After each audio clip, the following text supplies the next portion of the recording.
Bienvenidos a Click Podcasts, un espacio para conversar sobre nuevas ideas, emprendimiento, creatividad, negocios y marketing digital. Con ustedes, Víctor Hugo Aguilar.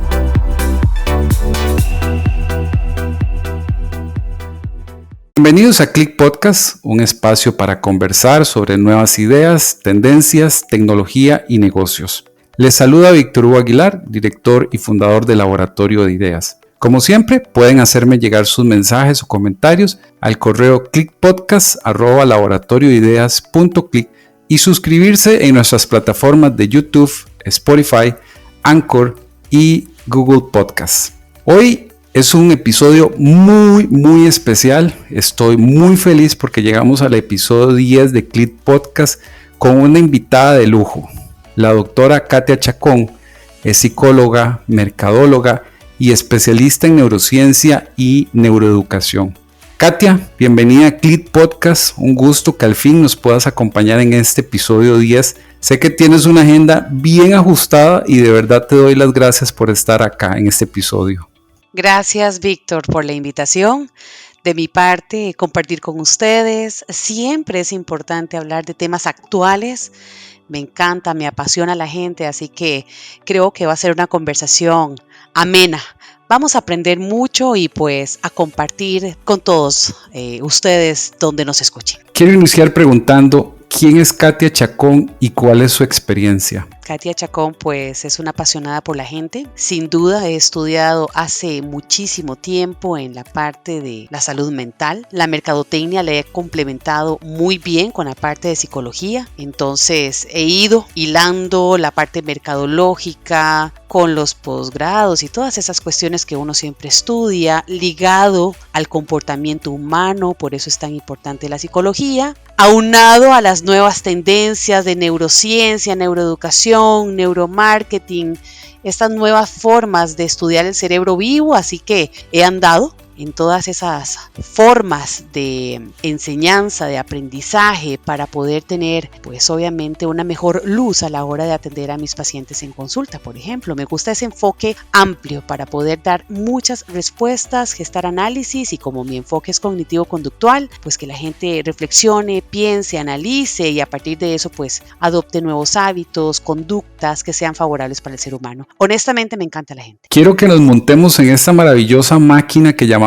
imaginación y que hagamos un viaje hacia lo más profundo de nuestros cerebros y nos expliques qué es la autogestión emocional. Bueno, la autogestión emocional va más enfocada en cómo usted se visualiza a sí mismo. Usted no puede gestionar algo si no lo conoce. La autogestión emocional es eso. Conocer primero quién soy, cuáles son mis pensamientos, qué pensamientos producen tales y tales emociones, es decir, cómo a través de esa emoción respondo a mi pensamiento. Entonces, cuando hablamos de la autogestión emocional, estoy hablando de el autoconocimiento, cómo gestiono ese conocimiento de mí mismo para actuar en función de ello. Creo que es importante tener en cuenta que este tipo de autogestión es lo que ahora nos piden las empresas para los colaboradores, lo que desde la psicología tratamos en terapia, enseñarle a la gente un poquitito sobre sí mismo, no desde nuestra propia realidad como psicólogos y nuestra profesión, sino para que el paciente sepa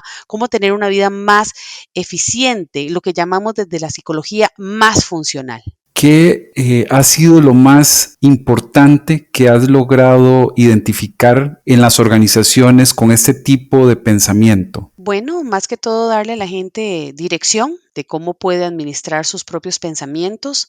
Las organizaciones quieren y necesitan a profesionales que puedan gestionarse. Necesitamos trabajar en equipo hoy más que nunca. Antes sí podía usted trabajar solo, ahora no. Las empresas más bien nos piden esa orientación de trabajo en grupos y más que en grupo en equipos y ojalá en equipos colaborativos. Qué mejor que una persona se pueda autogestionar de la mejor forma, que se proyecte a ese equipo de la mejor manera y pues que se puedan lograr los objetivos organizacionales planteados. Imagínese usted que nosotros teniendo la posibilidad de la autogestión, de esa forma de verme hacia adentro y de comprenderme, pues podría tener claridad de mi potencial, de cuáles son mis debilidades para convertirlas en fortalezas e incluso de cómo potenciar esas fortalezas que ya tengo, ¿verdad? Es como en esos dos sentidos, lo que no me funciona muy bien, cómo hago para que me funcione bien y lo que me funcione muy bien, que funcione mejor. Definitivamente el poder del pensamiento es increíble y sobre esto te quiero preguntar, ¿cómo se forman en nuestro cerebro los pensamientos y cómo se transforman en acciones concretas? Esa es una pregunta que la gente suele hacer, más que todo porque la emoción es la consecuencia del pensamiento. Entonces,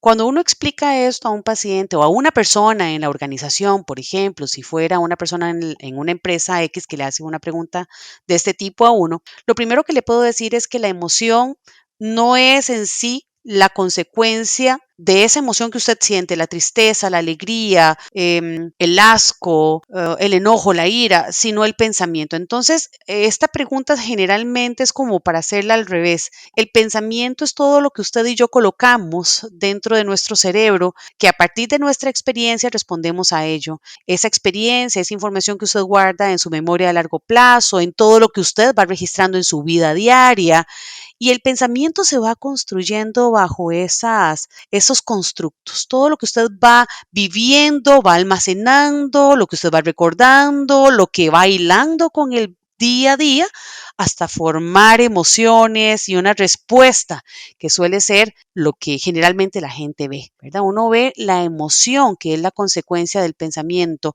así que la construcción del pensamiento se da a lo interno y tiene que ver con mi forma de ver mi vida, la experiencia que yo tengo, la información que coloco en mi cerebro y cómo respondo a esa información. Ese es el pensamiento, así se forma un pensamiento. Esos pensamientos, Katia, recuerdo cuando veíamos esas caricaturas y aparecía en un hombro.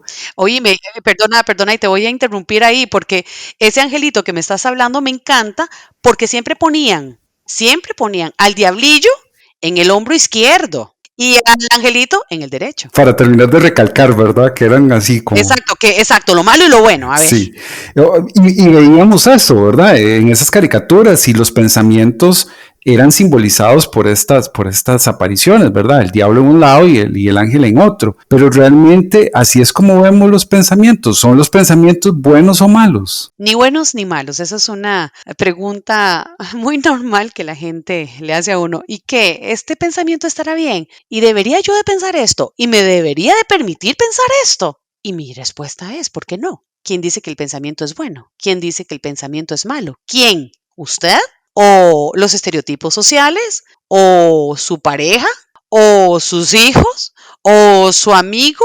¿Qué piensa usted de su propio pensamiento? Esa es una pregunta directa que le hago a veces a mis pacientes. ¿Qué piensa usted de su propio pensamiento? Bueno, yo es que pienso esto en realidad, así lo siento. Entonces, ¿por qué usted no tiene derecho a sentir? ¿Por qué usted no tiene derecho a reflexionar y a pensar sobre lo que usted quiere, lo que siente? ¿Por qué? ¿Porque está condicionado? ¿Porque alguien nos dice que usted no debería pensar eso? Dios guarde, usted no debería, o ¿cómo se te ocurre pensar eso cuando realmente es el pensamiento que tengo latente ahí, disponible en mi vida y que es lo que a veces me hace cuestionarme tanto para vivir? Así que no hay pensamientos ni buenos ni malos. Yo diría que tiene que ver más con si ese pensamiento me hace sentir bien a mí o no me construye tanto y me hace infeliz o me gesta la necesidad de estar buscando aprobación, o si de verdad ese pensamiento me ayuda a estar bien conmigo mismo, me permite aceptarme, me hace plantear rutas para vivir una vida mejor, independientemente de si ese pensamiento a veces alguien lo juzgue como bueno o malo.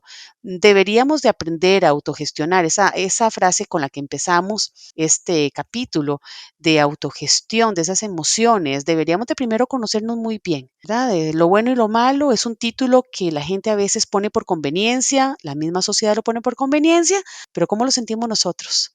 ¿Cómo estamos? ¿Cómo respondemos a esos pensamientos? Si usted piensa que el pensamiento es malo, definitivamente va a ser malo, ¿de acuerdo? Pero va de nuevo, el que lo piensa es usted. Pero si usted piensa que el pensamiento es bueno, pues obviamente que el pensamiento es bueno.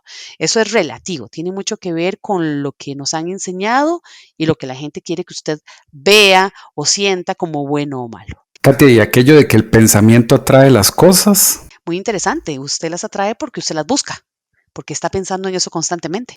Eso es una gran diferencia. Y ahora que estás hablando de emociones, ¿verdad? Porque recuerdo esta película Intensamente de Disney que se hizo súper famosa porque le explicaba a la gente cómo funcionaban las emociones en nuestro cerebro, porque muchas veces creemos que pueden funcionar separadas, pero no es así. En la película vimos que es un gran equipo que está dentro de nuestro cerebro. Pero vuelvo a esto y me encantaría que nos hablaras utilizando un ejemplo para ver cómo estas emociones están funcionando en la actualidad con todo esto de la pandemia. ¿Cómo visualizas la parte emocional de la gente? Primero, si me voy al contexto de esa película, una película maravillosa, me encantan las nuevas formas y enfoques en que a través de películas se nos enseña cómo funciona el ser humano, lejos de únicamente el romanticismo, que me encanta, tengo que decir, me encantan las comedias románticas. Pero lejos de eso, ¿verdad? Que ya sabemos que abunda en el mercado porque es más vendible, me gusta más esa idea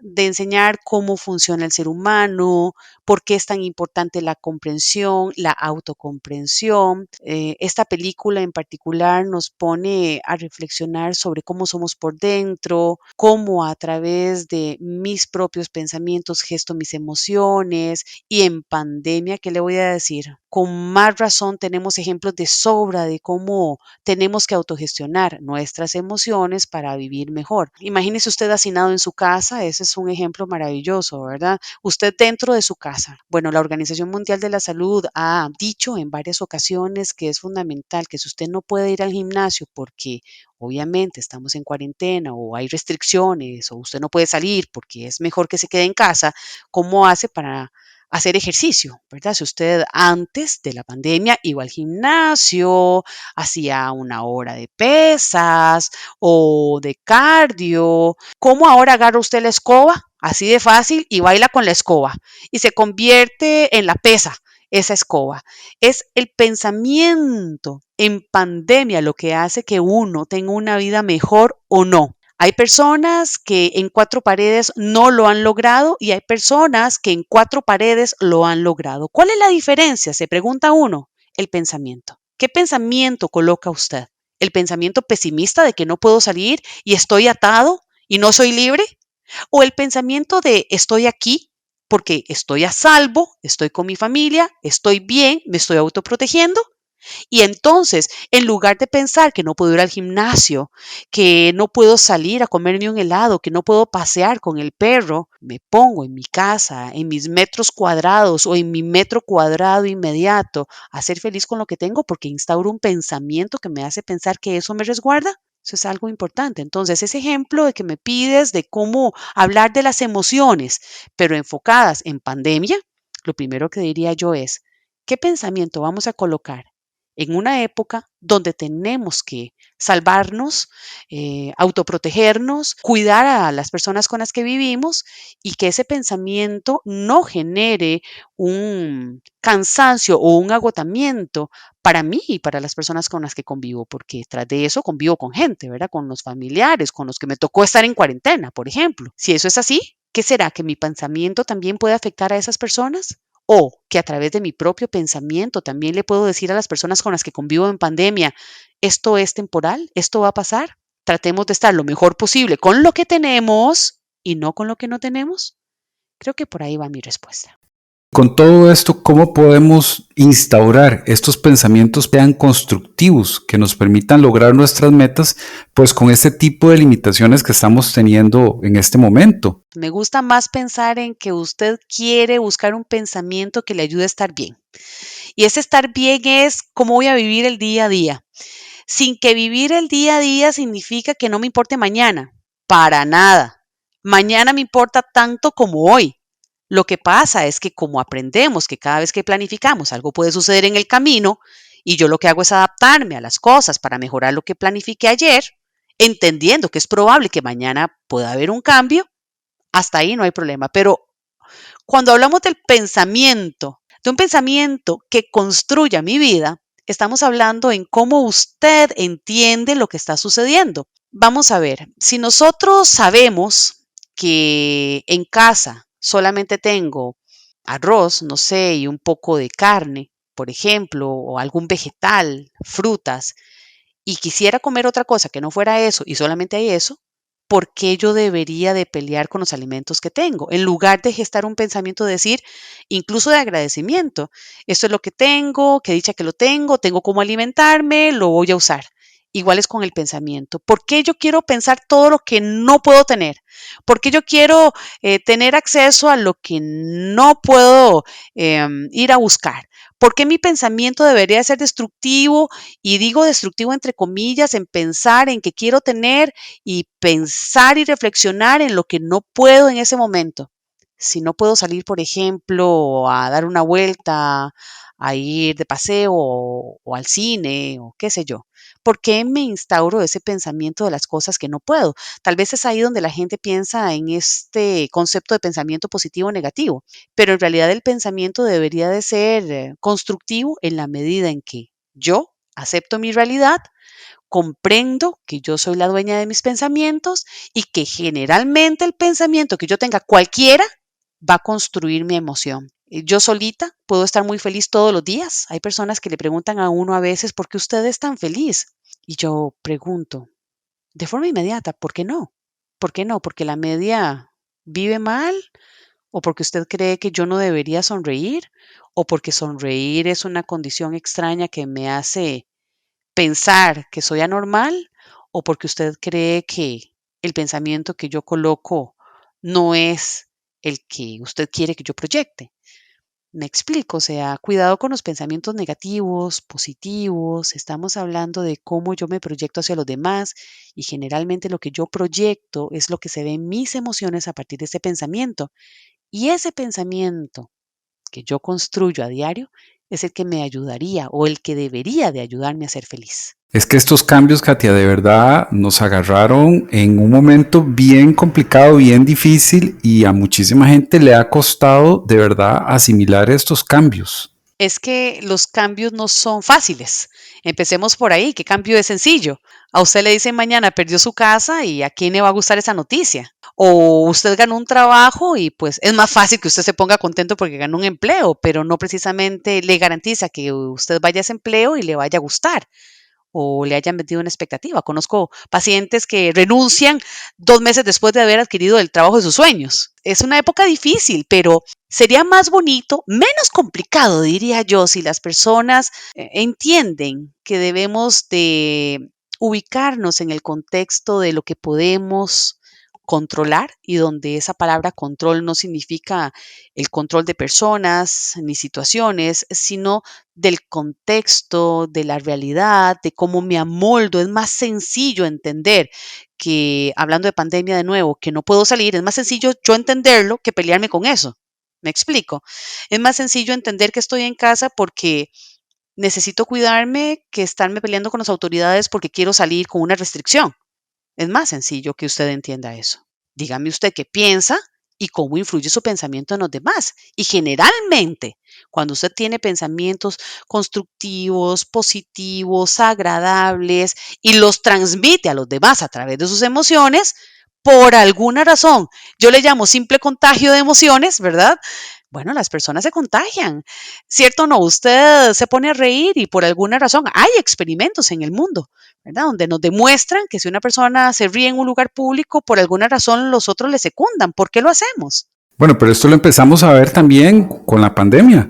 La gente tenía poquito y aún así compartía. Y creo en lo personal que esta pandemia ha sacado más cosas positivas que negativas de la gente en cuanto a sus comportamientos, porque es muy impresionante ver el nivel de solidaridad que se ha manifestado a nivel de sociedad. Sí, por supuesto, incluso en países pequeños, ¿verdad? Como en Costa Rica, el país donde vivo, ahí sucede eso, ¿verdad? Se ha favorecido más a las pequeñas empresas, a las personas que venden verduras, que las que venden carne, frutas, huevos. Hemos encontrado de nuevo el sentido de nuestra tierra, de nuestros cultivos, en lugar de la importación y exportación que durante la pandemia pues tenían restricciones obvias, ¿verdad? Creo que ha sido un momento interesante para cambiar de vida en todo sentido, no solamente el pensamiento, sino también nuestra forma de vivir, nuestra forma de transmitir a los demás, las formas en las que agradecemos a la vida, ¿verdad? Incluso porque un pensamiento positivo nos hace también construir las gracias, dar gracias, entender que tenemos la posibilidad de caminar tranquilos, de que nuestros pensamientos pueden ayudar a muchos y que con todo esto que estamos viviendo, que no hemos salido de la pandemia, podríamos hacer cosas maravillosas. Escuchas Click Podcast en su episodio 10 con nuestra invitada, la doctora Katia Chacón, consultora y conferencista internacional para Cerebrum Latinoamérica. Todo el mundo dice, estoy estresado, me siento estresado. ¿Qué significa realmente el estrés? ¿El estrés es bueno o es malo, como nos lo han hecho creer? El estrés, tal vez como para empezar a explicar un poco, es una respuesta. Es su respuesta fisiológica, porque hay toda una dinámica dentro del cuerpo. Es también una respuesta psicológica y que voy a decir, también es una respuesta del comportamiento humano. Todo lo que me impulsa a mí a tratar de adaptarme a algo es estrés. Todo lo que me hace adaptarme a las situaciones cotidianas, a lo que no estoy acostumbrado, a lo que es nuevo, es estrés. Pero bueno, el estrés no es bueno o es malo. Si no es esto, es aquello. Si no es blanco, es negro. Si no es bueno, es malo. Pero en realidad necesitamos todos los tipos de pensamientos, como lo hablábamos anteriormente, e igual necesitamos el estrés.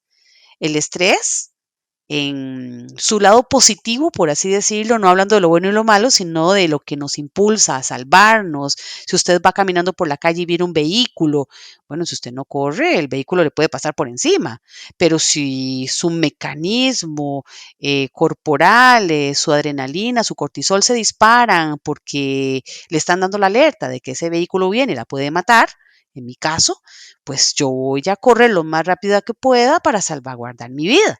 Ese estrés no es malo, es buenísimo. Me protegió de morir en un accidente. A ese estrés positivo le llamamos distrés. Distrés. Entonces, ¿el estrés puede ser positivo? Por supuesto que sí. ¿Es malo estar estresado? Para nada. ¿Necesitamos el estrés para vivir? Claro que sí, porque ese estresor o estímulo que desencadena el estrés, ese en particular, es el que me ayuda a estar vivo. Si ese estímulo X me causa bienestar, protección, como el ejemplo que acabo de poner, o alegría, le llamamos eustrés. Y el distrés es el estrés que me causa sentir elementos tóxicos en mi cuerpo, angustia, molestia, miedo, enojo. Eso es estrés. Bueno o malo, lo necesitamos en la vida.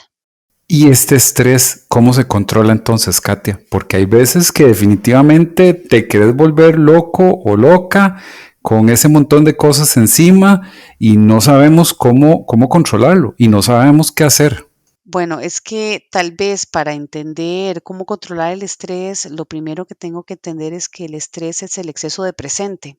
Y aquí hay una gran diferencia entre esos famosos conceptos de los que todo el mundo habla, que es la depresión y la ansiedad.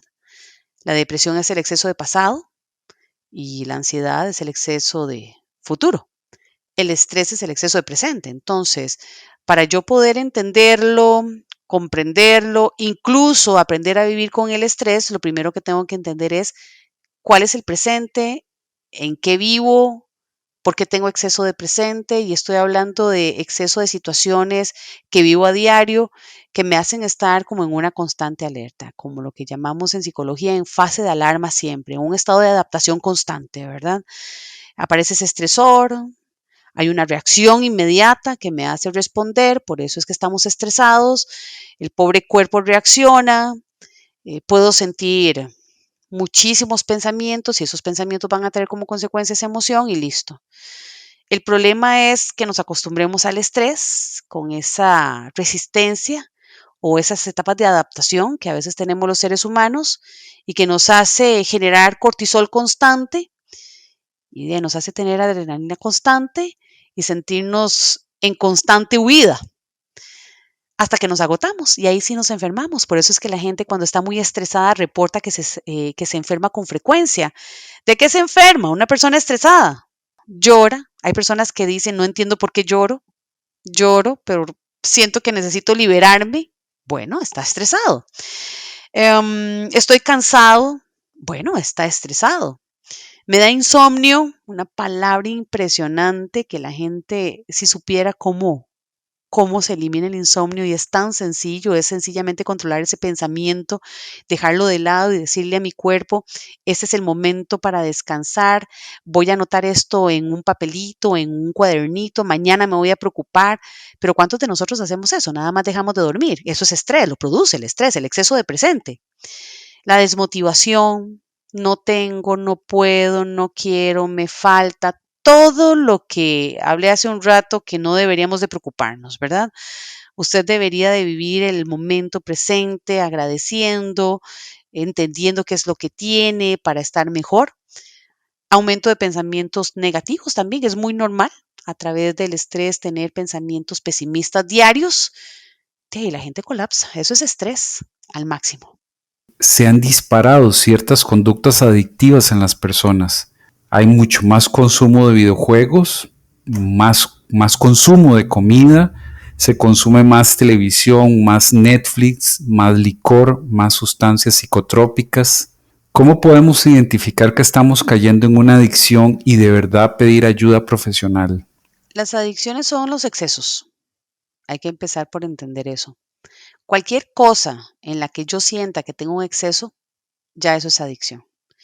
Si yo no puedo dejar el celular, si yo no puedo dejar Netflix, si yo no puedo dejar el videojuego, si yo no puedo dejar la sexualidad, el alcohol, las drogas, la comida, el ejercicio, ¿verdad? La vigorexia también es un exceso.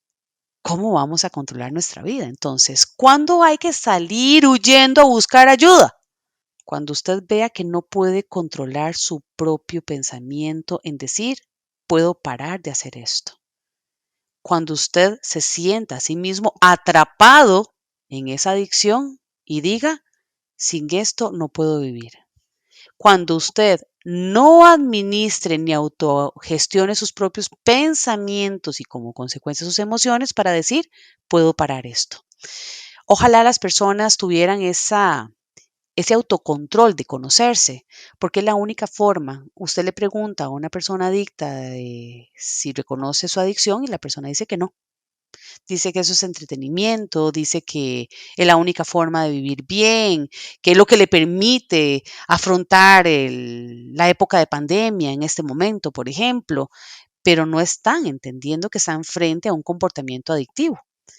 Ese es el momento en que hay que buscar ayuda. Cuando usted ve que la situación se sale de control, que mucha gente incluso le recomienda que no tenga esos hábitos ni horas extenuantes expuestas, por ejemplo, a ver televisión o a jugar videojuegos, porque hay personas que pasan días enteros haciéndolo, ese es el momento para decir, esto es anormal y esto puede causarme problemas serios, ¿verdad? Eso es estrés al máximo, sin duda. Este proceso que tuvimos que pasar forzados, que fue virtualizarnos, pasar de nuestras oficinas, de desplazarnos todos los días hacia nuestro lugar de trabajo y de pronto estar en la casa en 4 metros cuadrados, como decías, estar expuesto a videollamadas, a reuniones virtuales, a WhatsApp, al correo. Todo este montón de tecnología que está rodeándonos cada vez más, nuestras aplicaciones, ¿verdad? Nuestras redes sociales. Este contacto masivo que estamos teniendo con la tecnología en este momento nos puede llegar a deshumanizar. Bueno, creo que más bien nos puede ayudar a vivir mejor siempre y cuando lo administremos bien. Ha generado empleo, por supuesto, el uso de estas apps. Si estamos pidiendo comida, alguien la tiene que traer. Si estamos pidiendo a la verdulería o a la carnicería o los medicamentos, estamos generando también un empleo. La tecnología puede verse de dos formas, o por lo menos desde el punto de vista psicológico así lo veo. Puede ser un gran aliado y puede ser un elemento que nos ayude a cambiar de norte el pensamiento. ¿Por qué? Ejemplo, si yo me pusiera a pensar en las carreras que van a estar floreciendo desde el 2020, el año pasado, al 2030, nos vamos a dar cuenta que la tecnología va a estar presente, queramos o no. Va a haber sustitución de personas en varios puestos, contabilidad, sistemas de distribución, logística, cuestiones meramente mecánicas que puede hacer una máquina o un robot. Pero lo único que no podemos ser desplazados, porque es lo que nos hace especiales, diferentes, es en nuestra calidad de comunicarnos asertivamente, de la empatía. Y si logras ver ahí, lo más importante es entender que la tecnología no es que reemplaza al ser humano, sino que nos hace reflexionar de cuál es el cambio de ruta que deberíamos de tener en nuestra forma de comportarnos en sociedad y de forma individual. Entonces, para mí las apps y toda esta tecnología viene, se quedó. El teletrabajo también, incluso las mismas empresas están fomentando que la gente cambie de lugar y que de la urbanidad pase a las áreas rurales a vivir, a poblar, a vacacionar y que, bueno, con eso puede incentivar el turismo. En mi país, Costa Rica, y en todo el mundo está sucediendo eso. Y usted dice, entonces, ¿esto es bueno o es malo? ¿La tecnología es buena o es mala? Pues no es mala, ¿verdad? Lo que pasa es que nosotros deberíamos de acostumbrarnos a migrar, a evolucionar, porque van a haber carreras, como te lo expliqué hace un rato, que van a estar en manos de la tecnología, la inteligencia emocional,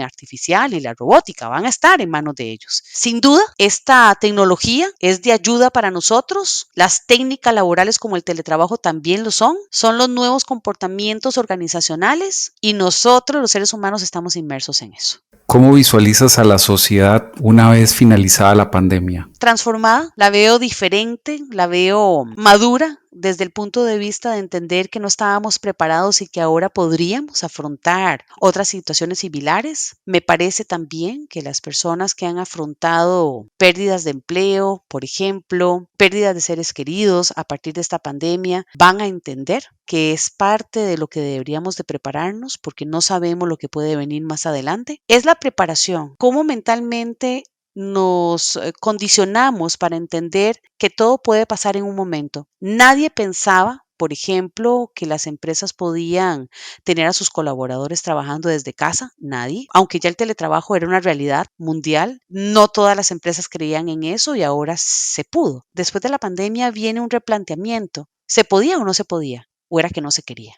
Van a haber ajustes. Los ajustes ya se dan, ya existen. Hay empresas que están mandando a sus colaboradores a áreas rurales, ya no solamente vivir en urbanidad, van a haber cambios en la conducta de los individuos. También se ha transformado el trabajo, ya no trabajamos en horarios específicos, sino que la gente trabaja por proyectos, así que eso también se transformó. Una nueva forma de hacer trabajo, donde usted trabaja por los objetivos y no por estar en un horario X, de lunes a viernes o de lunes a sábado. Ese tipo de cosas sucedieron a partir de la pandemia. Darnos más cuenta de que los valores, la familia, el encontrarnos, el aprender de que mi pareja estaba ahí y no era la única que veía en la noche después de que llegaba de una jornada laboral, a mis hijos también.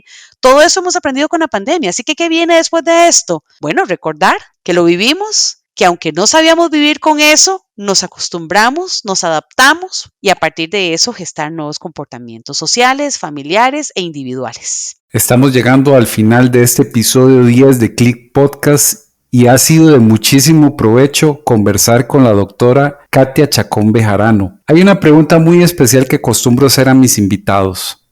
¿Qué es el éxito? Qué pregunta más hermosa, porque el éxito es una forma y es una condición muy personal. Yo misma podría decir que el éxito lo he vivido en lo que hago, en lo que practico. El éxito es la forma en cómo yo me proyecto, lo que yo siento en mi vida, cómo yo creo que puedo salir adelante, cómo lucho con las adversidades, cómo logro adaptarme a lo que tengo, no peleo con lo que no tengo, al contrario, trato de entender que si estoy tranquila, estoy bien y esa tranquilidad me da esa forma de verme por dentro, inspirada, con perseverancia, ya eso para mí es éxito.